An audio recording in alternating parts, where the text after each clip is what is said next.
Bismillahirrahmanirrahim. Assalamualaikum warahmatullahi wabarakatuh.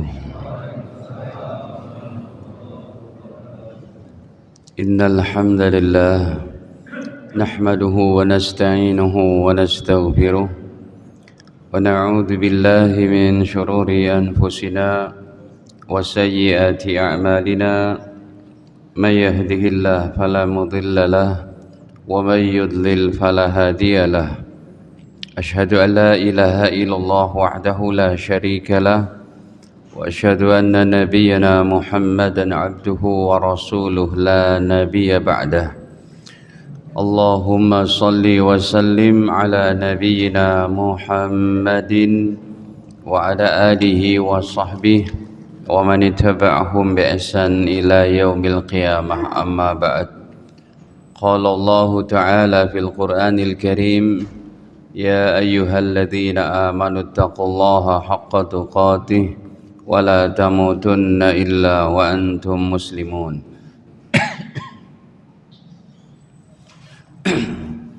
Alhamdulillah, para hadirin kaum muslimin muslimat yang dirahmati Allah Ta'ala.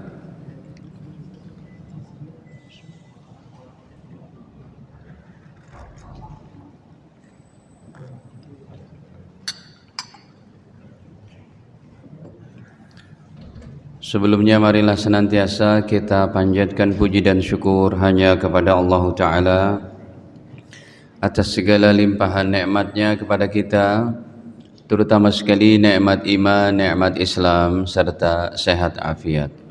Salawat beserta salam semoga senantiasa tercurahkan kepada Nabi mulia Nabi Muhammad sallallahu alaihi wasallam beserta keluarga, para sahabat, dan juga kita umatnya, amin ya rabbal alamin. Hadirin, tema kita melanjutkan bulan kemarin bahwa kita tidak sendirian di akhirat. Artinya di akhirat kita memiliki pihak-pihak pilihan Allah yang akan membersamai kita, yang ini adalah merupakan kabar gembira bagi setiap orang beriman. Allah menyediakan pihak-pihak pilihannya yang bisa menolong kita, membersamai kita. Kita sudah lalui baru 2 nomor, baru 2 poin. Yang pertama adalah amal-amal soleh kita akan menemani kita di alam kubur. Salat Bapak Ibu, puasa Bapak Ibu, zakat, haji, umroh Anda, tahajud, bacaan Quran, itu kata Nabi akan menjelma menjadi orang-orang yang cantik, yang ganteng, yang akan menemani si mayit di kuburnya, sehingga tidak ada celah untuk malaikat mungkar nakir memukul atau menyiksa hambanya tadi di kuburnya, karena amal-amal solehnya mengelilingi dia, menjelma menjadi orang-orang yang membersamai si mayit di alam kuburnya. Ini hadisnya cukup panjang, bulan kemarin udah kami sampaikan, nomornya pun sudah 18.534, riwayat Imam Ahmad bin Hanbal. Yang kedua adalah surat Al-Muluk, membersamai kita dan menjaga dari siksa kubur. Ini sudah kita bahas, dan sekarang kita masuk nomor ketiga. Ini bulan kemarin tuh 27 Oktober. Hadirin, kita masuk pelajaran baru. Yang ketiga adalah masih surat Tabarok, yaitu surat Al-Muluk akan membersamai kita di padang mahsyar.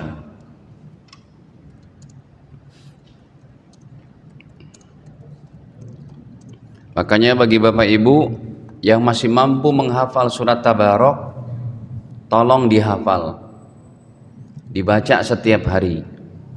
Bagi Bapak Ibu yang sudah tidak bisa menghafal surat Tabarok, dibaca aja tiap hari, terutama sebelum tidur, karena surat ini akan menolong kita. Surat ini memiliki hak syafaat bagi orang-orang yang rajin membacanya, mengamalkannya. Untuk poin nomor 3 ini kami buka hadisnya riwayat Imam Tirmidzi pada 3134 ataupun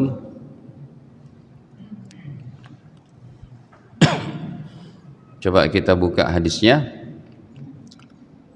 Baginda Nabi sallallahu alaihi wasallam bersabda bahwa inna suratan minal Qur'an, bahwa ada satu surat dalam Al-Quran, syafaat li rajulin,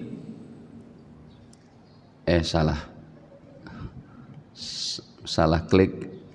Nah, ini hadis riwayatnya Imam Tirmidzi, derajatnya hasan. Apa kata baginda Nabi?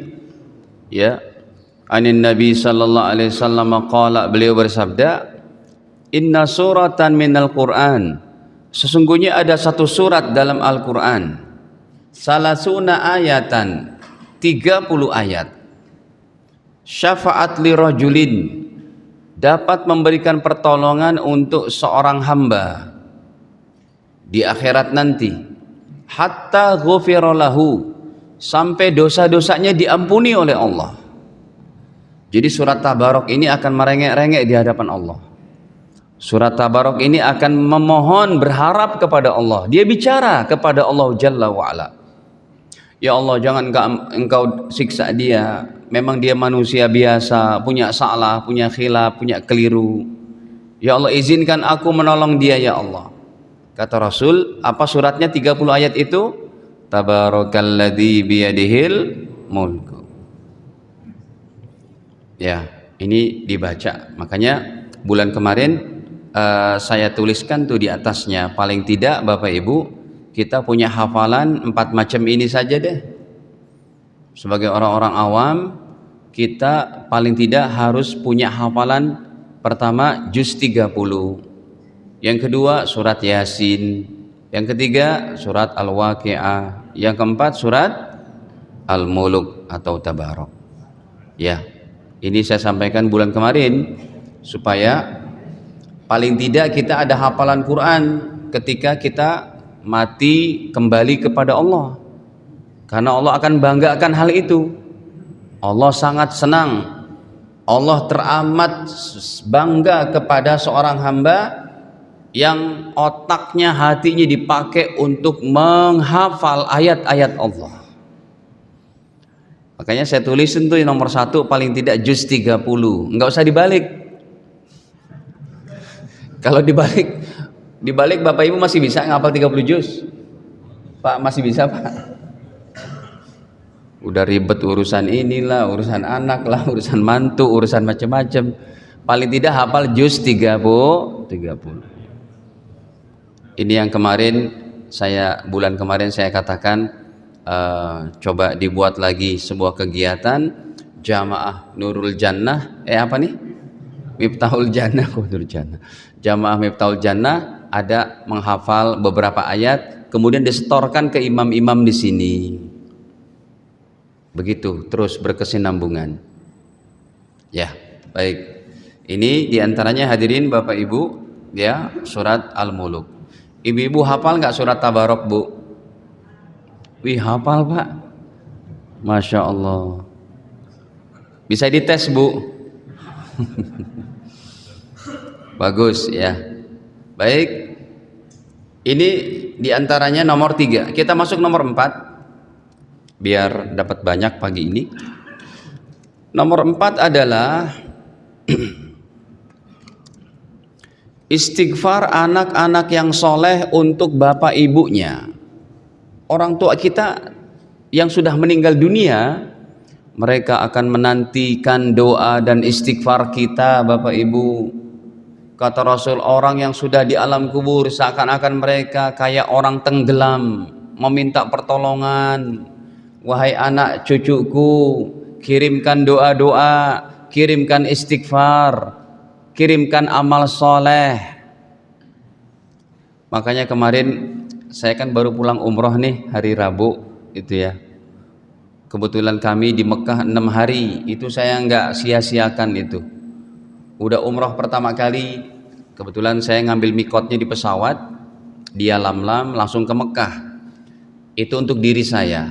Berarti masih ada 6 hari 5 hari di Mekah. Besoknya lagi saya berangkat ke Tanim.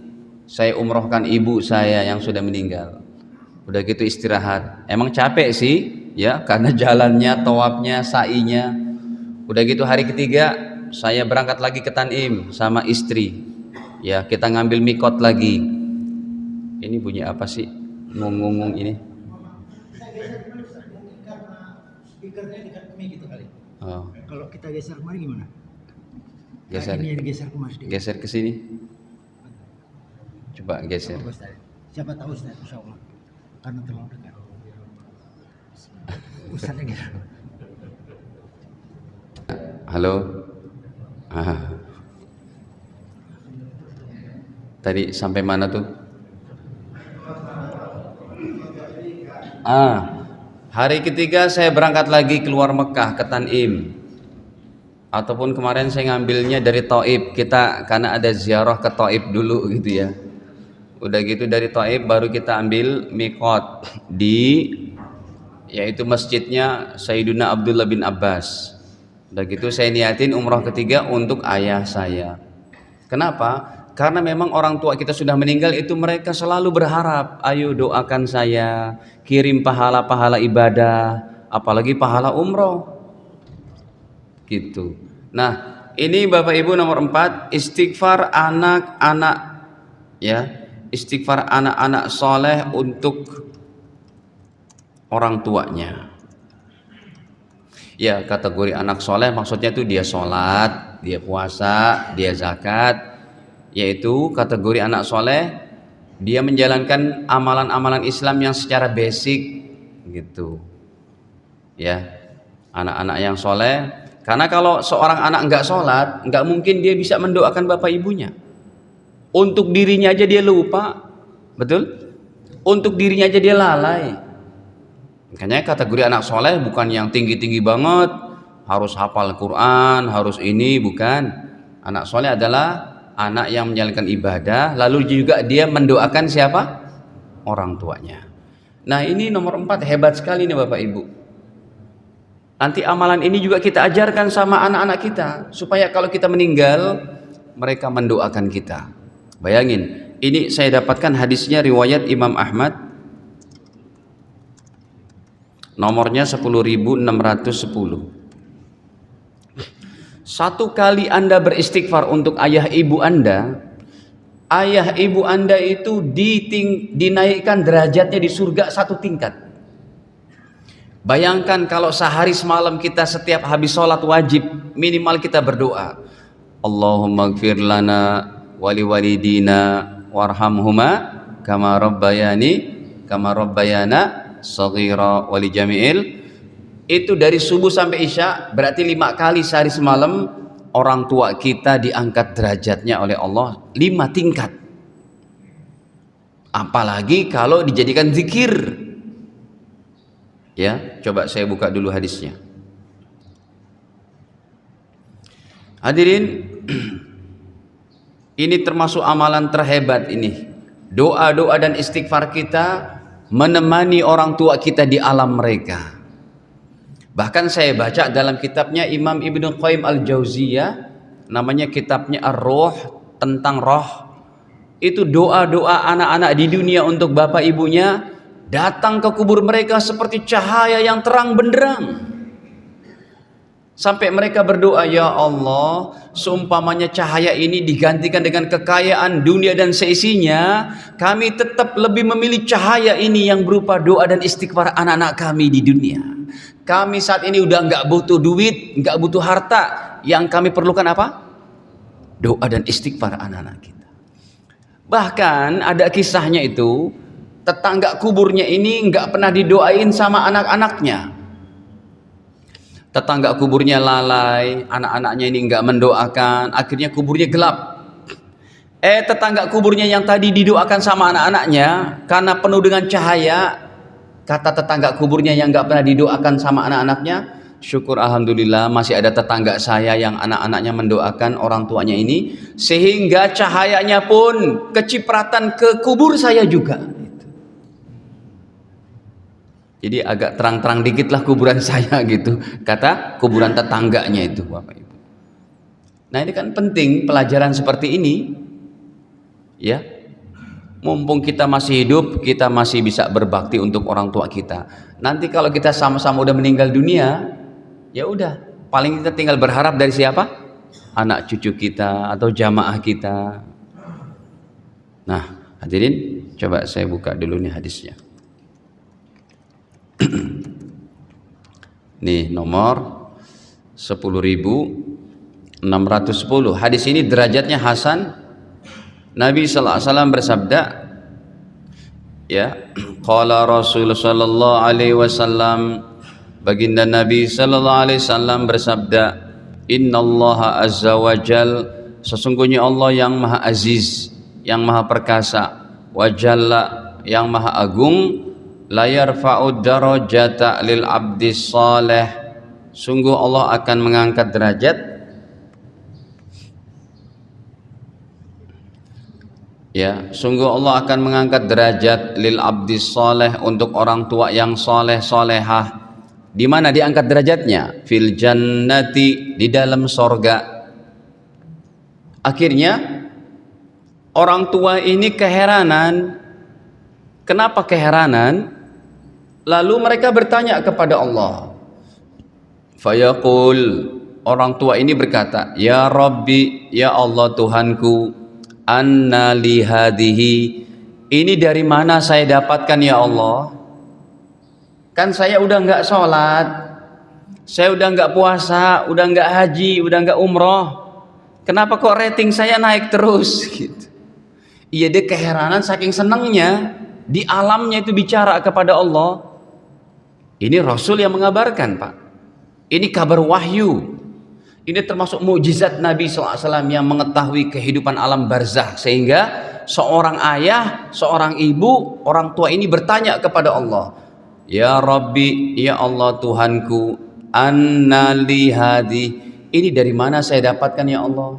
Emang enak sih, senang saya ya Allah, cuma heran aja, kenapa poin-poin kebaikan saya, hasanah-hasanah saya, kenapa pahala saya masih naik terus? Rekeningnya masih apa? Masih terisi. Coba aja Bapak Ibu udah nggak kerja sekarang, ya Pak Haji Azhar nih udah pensiun, tapi rekening masih terisi gitu. Pas Bapak lihat di mutasinya, siapa yang ngisi ini? Oh, anak-anak saya, yang ini ngirim 1 juta. Enak nggak Pak kira-kira? Ya, lalu dia bertanya ke pihak bank, ya, ini dari mana Pak? Bisa nggak rekening korannya dicetak? Oh, ini kiriman ini siapa namanya nih? Oh, ini putra saya, ini putri saya. Kayak begitu istilahnya. Udah nggak bekerja, tetapi rekeningnya tetap apa? Naik. Asal jangan rekening gendut dari dari gratifikasi atau dari sogok menyogok, ataupun dari apa? Dari sesuatu yang lain, pinjol dan lainnya. Naudzubillah. Nah hadirin, orang tua ini berkata, ya Rabbi anna li hadhi, ya Allah dari mana ini saya dapatkan? Fayaqul, Allah menjawab, bistighfari waladika laka, ini karena istighfar anak-anakmu untukmu. Kalau tadi saya katakan Bapak Ibu, Anda beristighfar sehari semalam 5 kali setiap habis sholat, paling tidak Anda mendoakan Rabbighfirli wali walidayya warhamhuma. Nah ini saya berkenan saya mau buat wiridan dari poin nomor 4 ini. Bapak Ibu, biasanya Anda kalau beristighfar, hadirin, kita diperintah oleh Allah, diperintah oleh Rasul untuk beristighfar sehari semalam berapa? 100, 70 juga oke, tapi paling tinggi berapa? 100. Nah, kalau Anda beristighfar kayak begini, Astaghfirullahaladzim 100 kali, ini hanya untuk diri Anda Bapak Ibu, orang tua nggak dapat. Padahal ketika kita ngerti ilmu hadis, kita rubah aja lafadznya sedikit menjadi include orang tua kita juga dapat. Berarti kalau kita baca 100 kali, kita ganti ini jadi apa? Rabbi firli wali walidaya. Dah segitu aja 100 kali. Berarti bapak ibu kita, orang tua kita di alam kuburnya, di alam barzakhnya diangkat derajatnya sehari bukan cuma 5 kali, tapi berapa? 100 kali. Apa enggak seneng tuh orang tua kita di alam kubur? Cuma kita ganti format istighfarnya aja.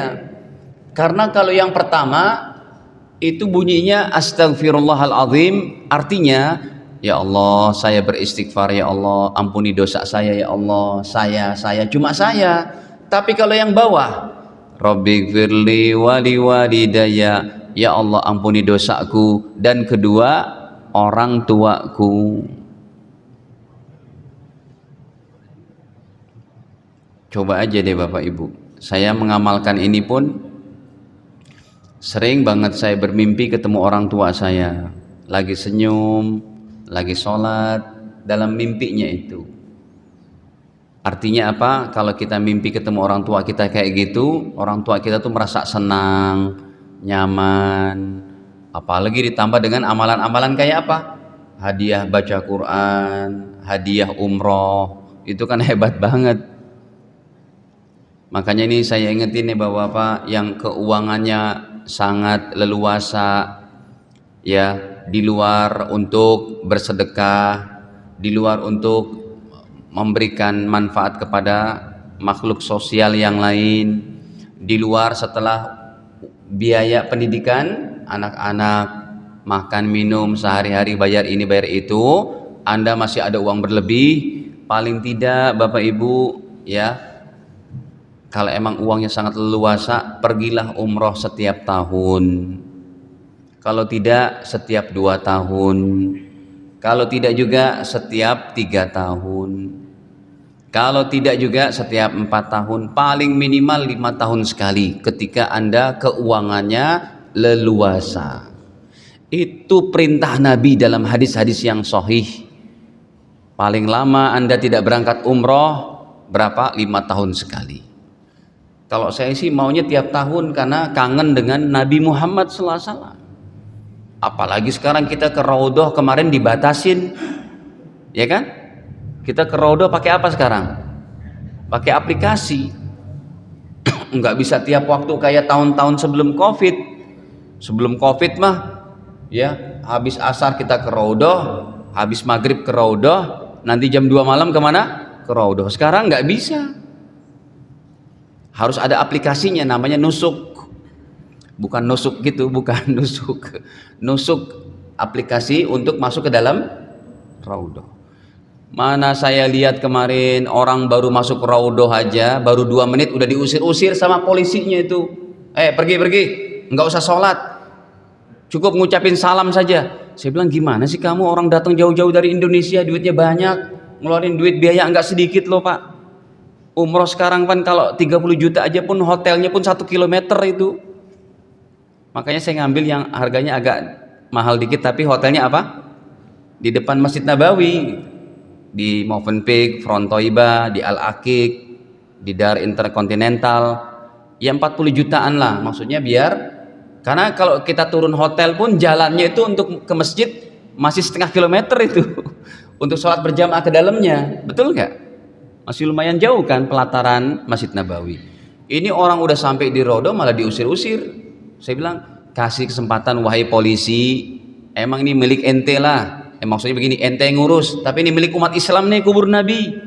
Rasul itu milik umat Islam, jangan diusir-usir dulu. Saya datang langsung diusir Pak. Udah pergi katanya. Untungnya pas lagi diusir tiba-tiba azan maghrib. Harusnya saya di Raudhah cuma 2 menit, itu jadi setengah jam. Enak loh ngusir aneh, nggak jadi gitu. Jadi pas kita masuk Pak, tiba-tiba azan maghrib, kan pintunya ditutup tuh, pintu Raudhah, nggak ada yang boleh masuk lagi. Dan mati saya alhamdulillah akhirnya bisa dengar azan di situ, sholat qobliyah di situ. Habis qobliyah kan masih banyak tuh, ya udah kita perbanyak sholat sunnah yang lain. Karena 2 rakaat sholat di Raudhah pahalanya seperti sekali umroh. Gitu. Mana kita dapat di pinggir dekat kubur Rasul gitu. Kita ucapkan salam. Pas udah capek-capek kita gitu habis isyaknya, karena nunggu sampai isyak juga, sempat sholat juga. Itu saya berangkatnya habis asar loh Bapak Ibu, mau ke Rodo. Mau ke Rodo habis asar, dapatnya maghrib 2,5 jam tuh nunggu. Udah capek, pulang ke hotel, makan, tidur. Alhamdulillah pas tidurnya saya pribadi tahadus bin nikmat, mimpi ketemu Rasulullah sallallahu alaihi wasallam. Itu pas habis dari raudohnya itu, ya, bermimpi bermajelis dengan Rasul. Saya memanggil-manggil beliau, ya Rasul, ya Rasul, sampai suara saya kedengaran sama orang di kamar, sama istri ya yang ada di kamar. Ini kenapa sih abang nih kok teriak-teriakan ya Rasul? Pas saya bangun, oh tadi saya bermimpi ketemu Rasulullah habis dari raudoh. Dan kita kan ke raudoh nggak bisa dengan istri itu, karena masing-masing laki dengan laki, perempuan dengan perempuan. Baik, nah hadirin, ini ya, kita baca zikir ini sehari, Rabbighfirli wali walidayya, minimal berapa? 100. Yang kelima,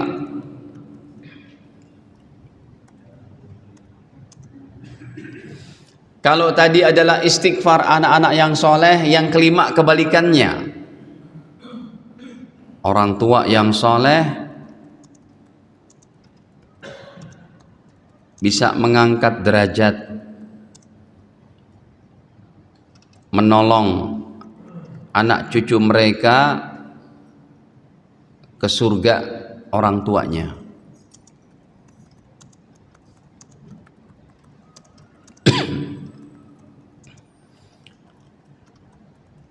Artinya gini, ini berarti orang tuanya yang amal solehnya lebih hebat.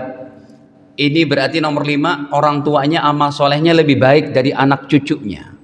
Bahkan yang nomor 5 ini Bapak Ibu, dalilnya saya temukan dalam Al-Quran, bukan cuma hadis.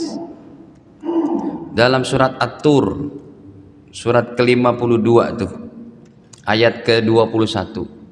Wat-tur wa kitabim mastur fi raqqim mansyur wal baitil ma'mur was-saqfil marfu' wal bahril masjur inna 'adaba rabbika lawaqi'um ma lahu min dafi' yauma tamurus sama'u mawra wa tasirul jibalu sayra. Hafal nggak surat At-Tur?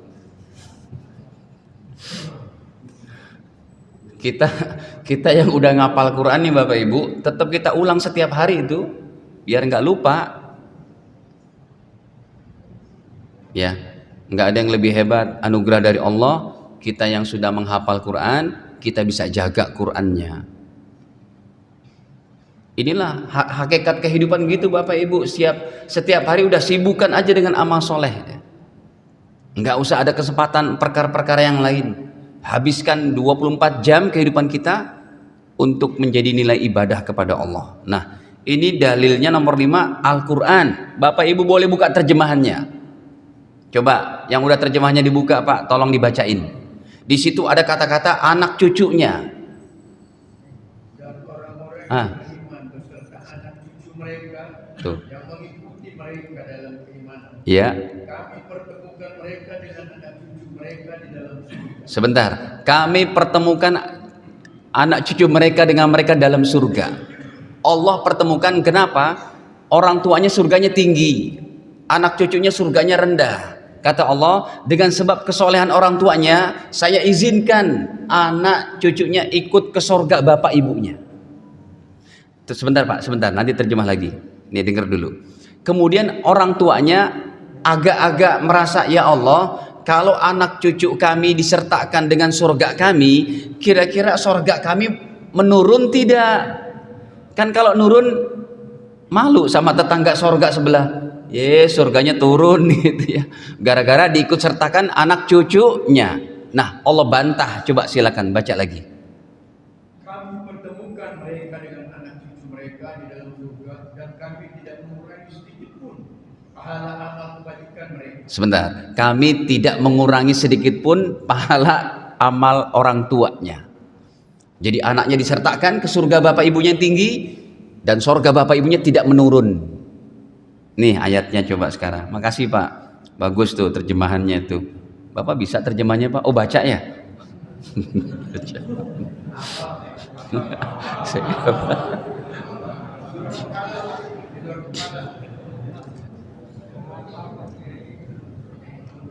Ya gak apa-apa kan, bagus itu.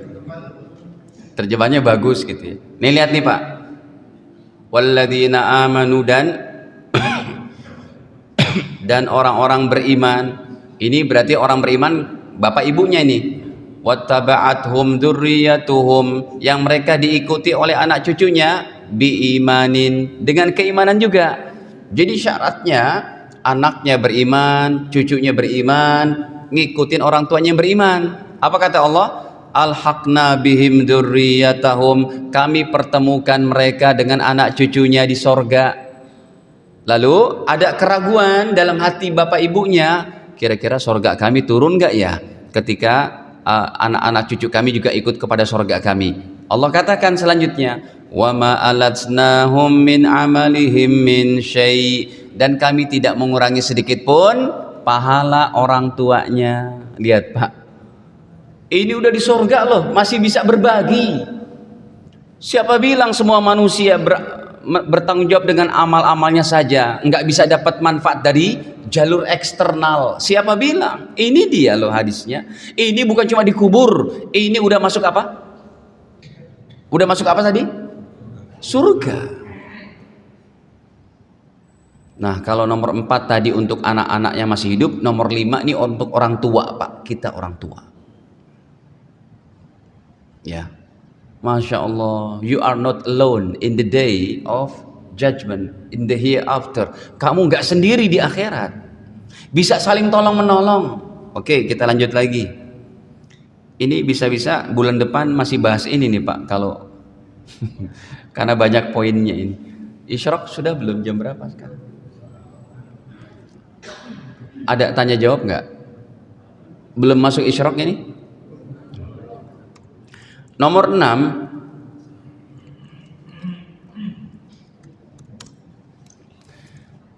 hadirin, nomor 6 apa? Sholat jenazah yang jumlahnya lebih dari 40 orang. Lihat nih Bapak Ibu, kalau tadi nomor 4, nomor 5 itu kan ada hubungan darah, anak sama siapa? Orang tua. Orang tua sama siapa? Anak cucunya. Ada hubungan darah tidak? Bisa saling tolong menolong di akhirat. Yang ini nggak ada hubungan darah. Allah kasih sayangkan sesama umat Islam. Pengajiannya beda, madhabnya beda, tetapi yang meninggal siapapun disolatkan oleh umat Islam dari madhab yang manapun sah, diampuni dosa-dosanya. Mohon maaf saya sebut contohnya biar gampang. Yang meninggal orang NU, yang nyolatin orang Muhammadiyah 40 orang ke atas sah. Yang meninggal orang Salafi, yang nyolatin orang-orang NU sah.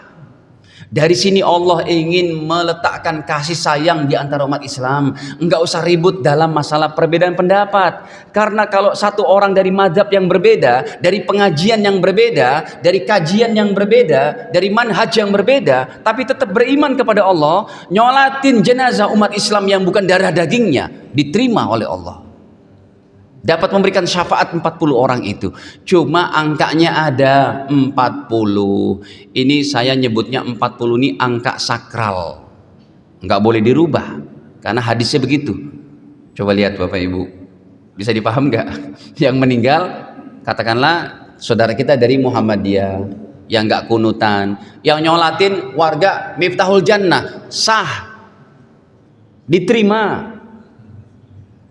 Ini yang saya heran, ada satu pengajian terang-terangan dia berkata NU sesat, Muhammadiyah sesat, Persis sesat, Jamaah Tabligh sesat. Yang masuk surga cuma ente doang. Itu ada bukunya ditulis. Saya bilang ya Allah, nih orang semoga dimaafkan dosanya, udah meninggal 2 bulan lalu itu. Udah meninggal orangnya. Ditulis di situ NU sesat, Naqsyabandi sesat, Maturidi sesat, Asy'ari sesat. jamaah tabligh sesat. Saya bilang yang masuk surga cuma hidup. Jangan begitu Bapak Ibu, jangan ngaji kayak begitu. Itu cuma menjelek-jelekan hati kita aja itu. Jadi hati kita merasa saya yang paling benar. Gitu. Saya nggak nyebut orangnya ya Bapak Ibu, saya nggak nyebut golongannya. Tapi saya mengingatkan berkasih sayang di antara umat Islam. Selama Qur'annya sama, hadis Bukhari Muslimnya sama, cuma menginterpretasikannya aja yang berbeda, pentafsiran berbeda, amalannya ada kunut, ada enggak, ada tahlilan, ada enggak apa-apa, jalan masing-masing. Berkasih sayang sama umat Islam. Nih contohnya, kita buka hadisnya nih. Makanya kemarin di Masjidil Haram, ya Allah. Apalagi kemarin kan saya ngambil begini, cerita dulu Bapak Ibu. Saya ngambil program 13 hari umrohnya itu. Supaya maksudnya apa lama begitu? Supaya dapat sekali sholat Jumat di Masjidil Haram dan sekali di Masjid Nabawi. Karena kalau 9 hari itu ngaturnya agak susah, ngatur waktunya. Baik. Setiap kami habis sholat 5 waktu di Masjidil Haram, mesti ada sholat jenazah. Apalagi kemarin hari Jumat, saya lihat itu keluar sholat Jumat dari hotel Tower Zamzam ke belakangnya itu, ke pasarnya itu terus Jumatan sampai ujung itu. Jadi dari pelatarannya masih 1 kilometer itu Jumatan, sop barisannya. Udah gitu, habis Jumatan ada pengumuman kan, as-salatu alal amwat. Ingat nggak? Ingat nggak begitu? Ya kan? Itu sampai kemarin masih begitu juga. As-salatu alal amwati wal atfali rahimakumullah. Artinya gini, salat jenazah itu yang nyolatin 4 juta orang. Jangankan 4 juta, 40 aja ini Bapak Ibu diampuni dosa si mayit. Boleh nggak Ustadz kalau kita lagi di Madinah, di Mekah kita doa, ya Allah matikan saya di Mekah, di Madinah, boleh tidak? Boleh, asal jangan loncat dari hotel. Boleh ya Allah. Maksudnya tinggal di sana, sholat ibadah di sana sampai meninggal, itu ada jaminannya. Nah ini kita buka hadisnya, riwayat daripada Imam Muslim. Wah kuat nih Bapak Ibu nih hadisnya, hadis yang sahih, riwayat daripada Imam Muslim rahimahullah. Nomornya 2242.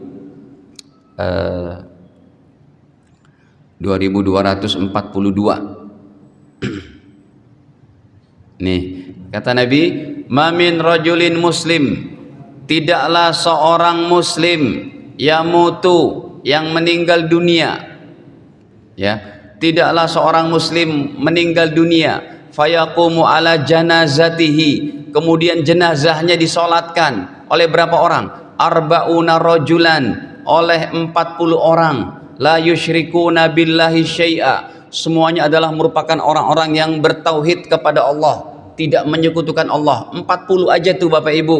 Jadi usahakan kalau ada yang meninggal di Miftahul Jannah, sebelum disolatkan pastikan jamaah yang nyolatin baik laki atau perempuan lebih jumlahnya dari berapa? 40.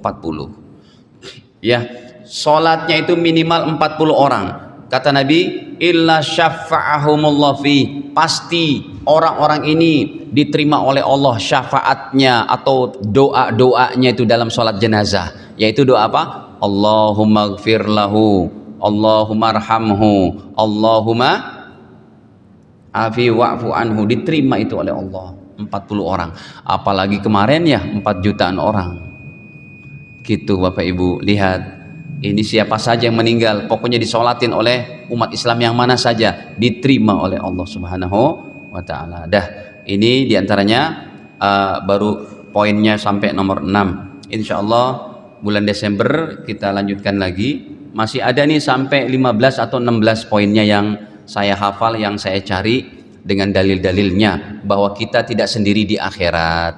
Dah, silakan, mana pertanyaannya? Pak Imam mana yang biasa bacain itu?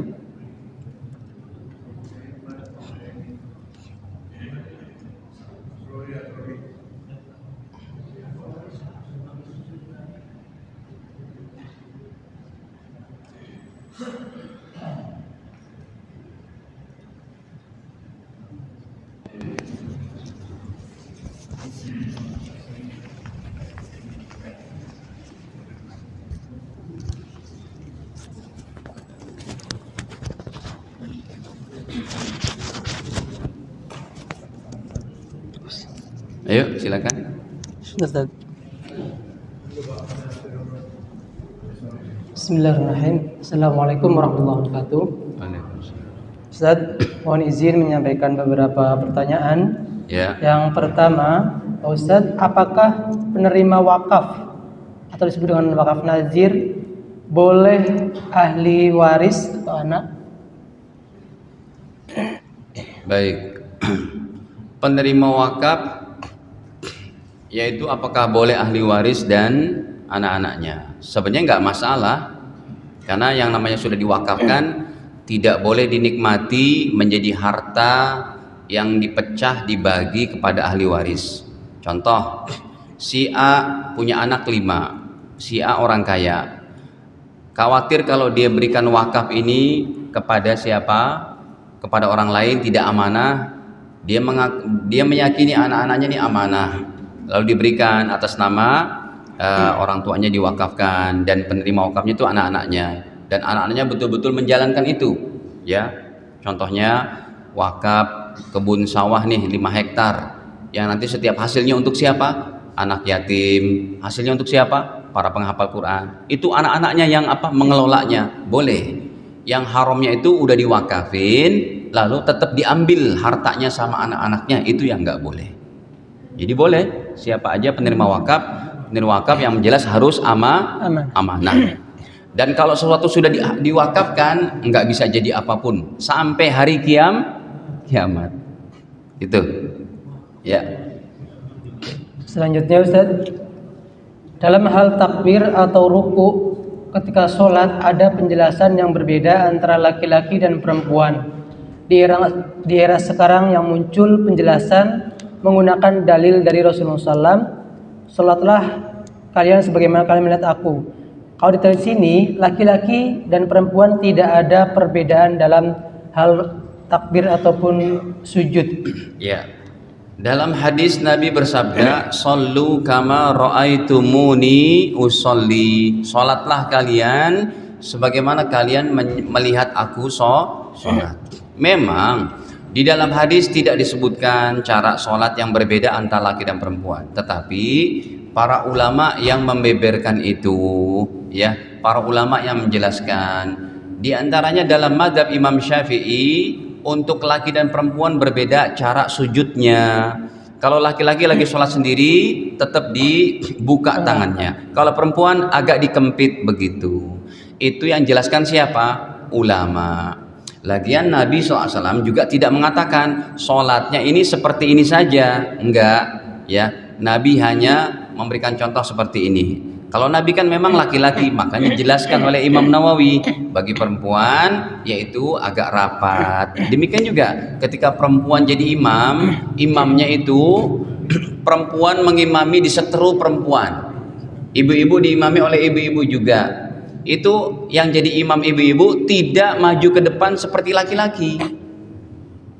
Nah, itu yang menjelaskan siapa? Ulama, para sahabat dan ulama-ulama kesininya. Jadi kalau ibu-ibu diimami oleh ibu-ibu, posisinya itu tidak ibu-ibu yang jadi imam di depan kayak kita, bukan. Tapi berdiri di tengah-tengah ibu-ibu itu sedikit, cuma maju 1 jengkal. Begitu. Nah, ini dalam mazhab Imam Syafi'i ada perbedaan sholat laki dan perempuan. Tapi dalam mazhab yang lain tidak, berdasarkan cuma hadis saja. Jadi laki perempuan sama nilai sholatnya. Nggak apa-apa, nggak masalah. Boleh pakai yang mana saja. Baik, yang terakhir Ustaz, Pak Ustadz, bagaimana yang tidak memiliki anak, sebaiknya bagaimana Pak Ustadz dalam beristighfar? Yang tidak punya anak sehingga dia nggak ada yang doain gitu ya? Betul, maksudnya seperti itu. Kesian banget ya. Yang tidak punya anak, Ustadz, berarti dia nggak ada yang doain. Bapak Ibu, ketika seorang hamba tidak punya keturunan, kira-kira ada nggak dari pihak lain yang mendoakan? Ada. Contohnya yang paling gampang apa? Seluruh dunia, setiap khotib, mau di Masjid Jati Bening, mau di Masjid Haram, mau di masjid mana? Di Masjid Nabawi, imamnya pasti Allahumma gfir lil muslimin wal muslimin. Dapat nggak tuh orang yang nggak punya anak? Dapat. Gitu. Kamu tidak sendiri di akhirat. sekalipun nggak punya anak bisa diambil dari jalur-jalur yang lain. Contohnya tadi itu saya dengar sendiri loh kemarin, imam-imam di Masjidil Haram berkhutbah, mereka selalu ya Allah maghfir lil muslimin wal muslimat wal mu'minin wal mu'minat al ahya'i minhum, selalu itu. Nah, orang yang tidak punya anak dapat juga dari situ. Atau kayak tadi kita sholat subuh, habis sholat subuh ada doa berjamaah, imamnya mendoakan Allah maghfir lil muslimin wal muslimat, sampai bagus, nggak apa-apa, dapat juga dari jalur orang lain. Wallahu a'lam bishawab. Ini tumben pertanyaannya dikit, apa karena sejuk ya jadi pada malas nulis gitu. Ya udah, kalau tidak ada lagi, ini saja dapat kami sampaikan. Kekurangan dimaafkan. Semoga senantiasa Allah jaga iman amal soleh kita, ya Allah jaga daripada keistiqomahan kita dalam menjalankan kehidupan yang menjadi amanah dari Allah Ta'ala. Kekurangan dimaafkan. Kita akhiri dengan kafar majlis. Subhanakallahumma wa bihamdik asyhadu an la ilaha anta astaghfiruka wa atubu ilaik. Wassalamualaikum warahmatullahi wabarakatuh. Waalaikumsalam.